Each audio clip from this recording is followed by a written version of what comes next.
Berlokasi di Hays County, Texas, sekitar 1 jam dari Austin, terdapat lubang runtuhan yang berisi mata air alami dan dikenal dengan sebutan Jacob's Well atau Sumur Jacob. Sumur ini menarik perhatian bagi mereka para pecandu adrenalin yang bersedia mempertaruhkan semuanya untuk sensasi eksplorasi. Jika Anda menyelam jauh ke dalam lubang itu, maka Anda akan menemukan gua bawah air. Tak sedikit banyak penyelam yang tewas karena menyelami Sumur Jacob. Menurut Heather Alexander dari Houston Chronicle, setidaknya ada selusin penyelam yang tewas pada saat mencoba untuk menjelajahi gua bawah air. Gua tersebut dapat diakses sekitar 100 kaki dari permukaan sumur. Alexander berbicara dengan Don Dibble, seorang penyelam lokal di Hays County yang telah banyak membantu pencarian penyelam yang hilang di gua bawah air tersebut. Ia menjelaskan begitu banyak orang yang mempertaruhkan nyawa mereka di Sumur Jacob ini. Pada 9 September 1979, sekelompok orang dari California tiba di Jacob's Well untuk tamasya menyelam. Saat itu, kondisi hampir tengah malam, maka mereka memutuskan untuk mendirikan tenda. Ken, yang berusia 20 tahun, dan Mark Bariser, yang berusia 21 tahun, memutuskan bahwa mereka ingin menyelam sebelum tidur.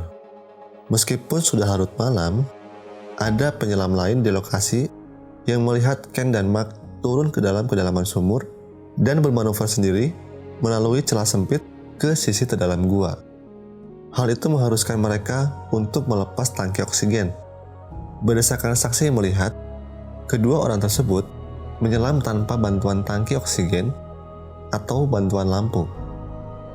Pada saat itu, saksi berusaha untuk mendapatkan perhatian mereka dengan cara memancarkan cahaya ke arah mereka, tetapi mereka tidak menghiraukannya. Setelah itu, kedua pria tersebut pun tidak muncul kembali. Setelah kejadian itu, Dibble memasang jeruji di atas pintu masuk ke dalam gua supaya dapat mencegah orang-orang mempertaruhkan nyawa mereka.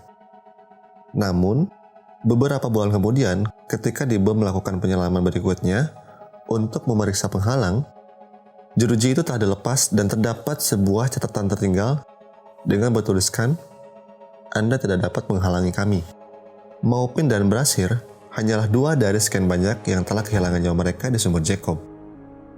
Maupin adalah penyelam berpengalaman yang sudah menyelam sejak usia 12 tahun dan sudah menjadi instruktur selam bersertifikat. Dalam artikel 2001 tentang Visit Wimberley, penulis Louis Bod menguraikan kesulitan sistem gua Sumur Jacob.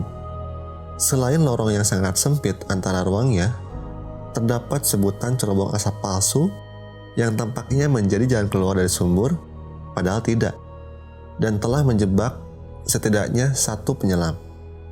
Di dalam gua yang lebih dalam, ruangan yang sempit berpadu dengan kerikil dan lantai berlumpur.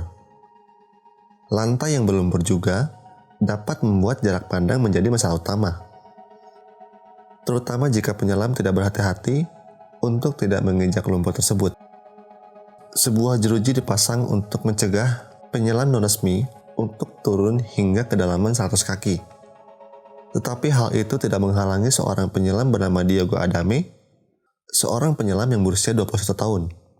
Kejadian itu terjadi pada tahun 2015. Adame melakukan penyelaman bebas dan telah turun ke kedalaman 100 kaki. Tapi ketika salah satu siripnya lepas, membuat mobilitasnya pada saat di air berkurang. Dengan adrenalinnya yang melonjak dan paru-parunya yang membutuhkan oksigen, Ada membuat keputusan untuk meninggalkan peralatan selam dan naik ke permukaan hanya dengan menggunakan satu sirip. Untungnya Ada mampu untuk muncul ke permukaan tepat ketika tubuhnya mulai kehabisan oksigen dan terhindar dari menjadi korban Sumur Jacob.